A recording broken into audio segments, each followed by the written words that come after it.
Hi friends, I am trainer of golden academy. நம்ம academy வந்து Trichy and பட்டுக்கோட்டையில் இருக்கு. இன்னைக்கு நம்ம 49வது ஷார்ட் கீ பார்க்க போறோம். MS எக்ஸல்ல இன்னைக்கு பார்க்க போறது புல்லட் பாயிண்ட். சரிங்களா? இப்போ இந்த ஒரு டேட்டா இருக்குன்னா அது எப்படி புல்லட் லிஸ்ட்ல நம்ம வந்து ஆல்டர் பண்றது அப்படிங்கிறத பார்க்க போறோம். அதை ஷார்ட் கட் யூஸ் பண்ணி நம்ம வந்து சிம்பிளா வந்து நம்ம ஆல்டர் பண்ணிக்கலாம். சரிங்களா? இப்போ நான் என்ன பண்ண போறேன்னா இந்த டேட்டா ஃபுல்லா என்ன பண்ண போறேன், செலக்ட் பண்ணணும். சரிங்களா? ஃபர்ஸ்ட் செலக்ட் பண்ணிட்டு ரைட் கிளிக் கொடுத்தோம்னா நமக்கு என்ன ஆகும், ஃபார்மேட் செல்னு ஆப்ஷன் ஓப்பன் ஆகும்.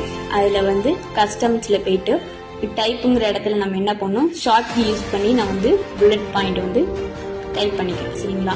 இப்போ புல்லட் பாயிண்ட் வந்தோடனே நமக்கு வந்து அட் சிம்பிள் கொடுத்து ஓகே கொடுத்தோடனே எனக்கு வந்து என்ன ஆகும், எல்லா டேட்டாவுக்கும் உள்ள புல்லட் லிஸ்ட் வந்து நமக்கு வந்து. சரிங்களா? இந்த புல்லட் பாயிண்டரோட ஷார்ட் கீ என்னன்னு தெரிஞ்சுக்கணுமா, அப்போ நீங்க பண்ண வேண்டியதெல்லாம் கமெண்ட் பாக்ஸ்ல போயிட்டு ஷார்ட் கீன்னு டைப் பண்ணுங்க. நான் உங்களுக்கு DM பண்றேன். Thank you friends.